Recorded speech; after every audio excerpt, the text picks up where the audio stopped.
I have been involved with the sessions for many, many years, and we're in Nashville right now having this incredible opportunity. Where did it all start for you in the beginning of your career with music in your life? I don't remember a time when it wasn't in my life. You know, I had these two wonderful sisters, older than I by 10 and 12 years, and they would bring these black discs home, and we had this RCA Victor stacker, and I was mesmerized by that Sun label that was going around and around, and the RCA Victor labels going around and around, and suddenly I heard this voice saying, "Since my baby left me," and I hear Presley's voice. I was electrified. And then he hit Ed Sullivan, and I was like, I don't know what I'm feeling, but I want more of that. And that's when they taught me ukulele. I was 4 years old. They put a ukulele in my hand. My hand was so small I couldn't wrap it around the neck yet. Of a ukulele, yeah. Of a ukulele. I was so frustrated. 6 months later, and they taught me a C chord and a G chord. And so who showed you that stuff? my sisters. Your sisters Yeah, also? they learned in Girl Scout camp or something, you know. So we would be going down to Florida every summer for our family vacation. We'd be in the back of my dad's 52 Chrysler sedan, strumming all the way through the Smoky Mountains, you know, the camp songs, you know, Tonight You Belong to Me, and all these great, great old songs. And I just fell in love with music, because when you were playing music, everybody loves you. It's amazing how the power of music brings people together, but you have to have that spark, that passion that you obviously have. Where did it start to taking it professionally for you? How'd you make that transition? Yeah, well, I begged and begged, finally got an electric guitar. Wasn't the one I wanted, it wasn't the Gibson. It was one my dad got a deal on. But I stood there at the Talented Teen Search, Cermak Plaza in Berwyn, Illinois, my hometown, put the amplifier on the mic, sang Kansas City, Wilbur Harrison. And I heard the applause, and suddenly everything was fine. The rest is history. I knew where I had to be. Yeah. Yeah. And that's when I said, not that I said I'm going to go professional, but that's when I knew my course was set. But you have such an interesting, as a performer, as a writer. I mean, you got into composition. I mean, of course, co-founder of Survivor. Eye of the Tiger, Rocky III. This thing hit. How'd you get into writing and composing and feeling music, not just as a performer, but now behind the pen? Right. Well, I think the Beatles really made it possible for us to dream that. Right. You know, before that, you know, with your Bobby Rydells and stuff, they were singers, and they were given songs, and the Beatles were the first band that I knew that was writing their own material. Right. And I said, we could do that. I can do that. Of course, a lot of it was kind of ripped off at first, you know, from the Beatles. And my first hit was called You Wouldn't Listen. It was on the Parrot label in '66. I was 15. And it was kind of an amalgamation of the Kinks' So Long Waiting for You and Curtis Mayfield, Keep on Trying. It kind of jammed together. I didn't know it at the time, but it was the Chicago roots along with the British thing. And suddenly we were on tour with all these bands, the Allman Joys, who became the Allman Brothers. Ooh, yeah. And I'm 15, you know. And we did it once, and then we had 5 flop singles until finally we hit gold, and I wrote a song for my girlfriend, try her winter back, called Vehicle. How cool. Went in the studio, we caught lightning in a bottle. Went to #1. Vehicle was powerful. We were all playing it in bands. We just couldn't get enough of the song. How'd you write? Where'd the inspiration come for all the writing? Well, it's usually from a group or a performance. That we were mesmerized by Blood, Sweat, and Tears. People thought that was Blood, Sweat, and Tears. That's how much we were into them. Yeah, you know, I was doing my very best David Clayton Thomas impersonation. So, you know, I only have myself to blame for people thinking it was BS&T. But we went to see BS&T at the Kinetic Playground in Chicago, and I actually had a tape of Vehicle in my hand, and I was going to give it to them. And fortunately, David Clayton Thomas was very rude and wouldn't take it. He says, kind of, get away, kid, you know. So I took it up to Steve, and he took it. And he was really nice, Steve, the lead guitarist. And never listened to it, I guess, because a year later we met him in the Atlanta airport. And I said, Steve, did you ever listen to that? He said, hey, by the way, congratulations on Vehicle. I said, yeah, did you ever listen to that tape? He says, no. I said, Vehicle's on it. So I got my little comeuppance on David Clayton Thomas there.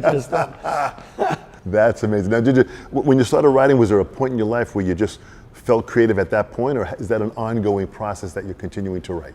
Well, yeah, it pretty much is. I guess I'm compulsive about it. And it's really what I do every day. Even though I don't sit down to do it, the ideas are always flowing, and no conversation is sacred. If someone says something cool, I'm going to write it down. If there's a snippet of dialogue, I'm writing it down. The song "The Search Is Over" came from a newscast. The search is over for the missing, the search is over. I don't know what that means yet. Yeah. Melodies are popping into my head. I'm almost getting in accidents by recording things on the road. And one time a cop pulled me over because I was like distracted driving. He was following me for miles. He thought I was drunk, and of course I wasn't. He says, "What are you doing?" I said, "I'm writing a song." And there's this big state trooper. And I said, "I'm the guy that wrote Eye of the Tiger." He goes, "Yeah, prove it to me." So there he is outside my window. I'm going, rising up, back on the street. He wrote me a warning. I got out of it. How did Eye of the Tiger come about? I mean, the power of the motivation and the inspiration and the hope that song gave in Rocky III, I mean, totally changed what I feel the movie industry, because all of a sudden the theme songs became something that became way more popular because of the power of that tune. Where'd that all come from? Well, I call it the phone call that changed my life. Yeah. I got home one day in LaGrange, Illinois, where I was living, and pressed the answering machine, and I hear, "Hey, yo, Jim, give me a call, it's Sylvester Stallone." And I go, "Yeah, right, whatever." I listen to the next message, I'm sorting the mail, but it kept haunting me. Maybe it's not a joke. So I called that number back. I said, "This is Jim Peterik. Is this really Sylvester Stallone?" He goes, "Yeah, call me Sly." Here's Jim Peterik, kid from Berwyn, saying, "Hey, Sly, what's going on?" And he says, "I got this new movie, Rocky III. I don't want to use that Gonna Fly Now song. It's great, but I want something new, something for the kids. Can you help me out?" By that time I was just like, I didn't know what to say, So he sent us the movie, we rented a Betamax Pro, set it up on my kitchen table. FedEx comes, I tell Frankie Sullivan to come over because he was my writing partner, and we watched that thing. We just turned on the sound because there was a temporary song underneath that montage, and it was called Another One Bites the Dust. And I thought it worked great. I called Sly, now I'm calling him Sly. I said, "Why don't you just use that song?" And he goes, "Can't, man. Couldn't get the publishing rights." Oh, interesting. Interesting. So that was a good break for us. I just started that, I felt the pulse of that. And then the punches are being thrown, and I go, bam, bam, bam, bam. And then there's that one offbeat, bam, bam, bam, because I was trying to sync it with the punches. It drives every drummer crazy. But, the royalties are great. I've done very well with that song and many others, but the real royalty are the stories I hear. Absolutely. Of people that it's inspired and maybe to go beyond what they thought they could do.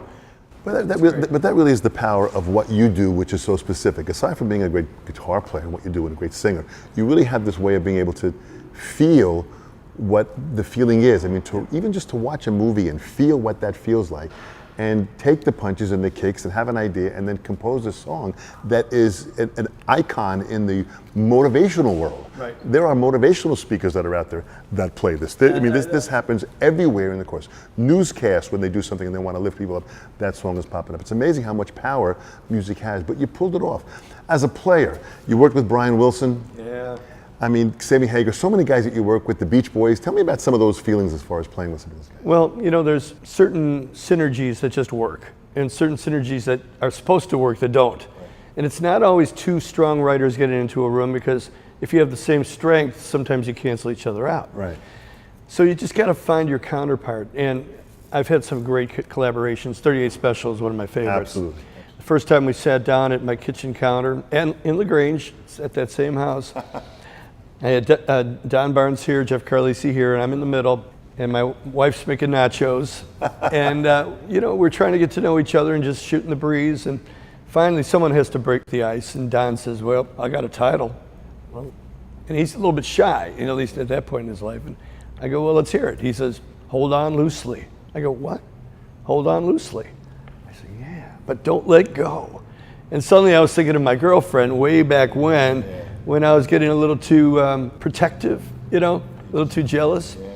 And it just informed the whole idea of the song. And then Carlisi says, "Well, I got a riff." And I go, holy, And so I became this alchemist in the room, combining that with that, and then finding the golden mean, and an hour and a half, we had a #1 song. How amazing. You know, it's the synergy that comes from music, that really where 1 + 1 = 3. You take Or this, 4. or 4, exactly right. And you take this and you open this thing up to a whole level. You have done that consistently as a player, as a writer, as a singer. Where do you see yourself now? What are you doing now? Where's Jim now in the 21st century? Well, it's always trying to top what I've already done. I love my laurels, I'll take them, and I love the past, and I'm not one of these guys that says, oh, no, I love my history, but I want to keep making some history. I always think my best song is I'm going to write tomorrow, and that's what keeps me hungry. And I'm always mentoring young artists and finding ways to get into writing situations. I'm mentoring a young singer-songwriter. It looks like we're going to get a record deal in Nashville, and I finally found somebody that I think is the whole package: the performer, the singer, the songwriter, the whole ball of wax. How powerful, how powerful. You know, the Sessions is a panel that we put on. We travel around the world with a panel of industry people that try and teach the next generation about what the future of the music industry is like, to learn from our mistakes, to learn from what we're doing now that's successful, and to give this next generation more opportunity and more of a chance to have success where they have some obstacles now, they have some challenges now. Yes. We had challenges too. The industry was different years ago. It's very different now. What would you say in closing to the next generation on what they should prepare or be aware of in the music industry? Well, do it because you love it. It's not a meal ticket anymore. It's not an automatic, oh man, I'm going to be famous. The kids see these overnight stars from The Voice and American Idol and all that, and they think, well, I'm just going to do that, you know. But there's no golden ticket anymore. It really comes down to talent and hard work. You gotta love it to stay in for the long haul. You gotta play everywhere you can for anyone. I don't care if it's your Aunt Bertha, play for her. Or 100 people or 1,000 people. The better you are as a performer, the better songwriter you'll be. It will help the whole ball of wax, and that's the best you can do. How powerful. You have just empowered, enriched, and educated, which is what the Sessions is all about. Jim Peterik, thank you so much. You have done excellent. It's a pleasure being a part of this. I'm very, very proud to be part of it. Thank you so much. Thank you, Dom.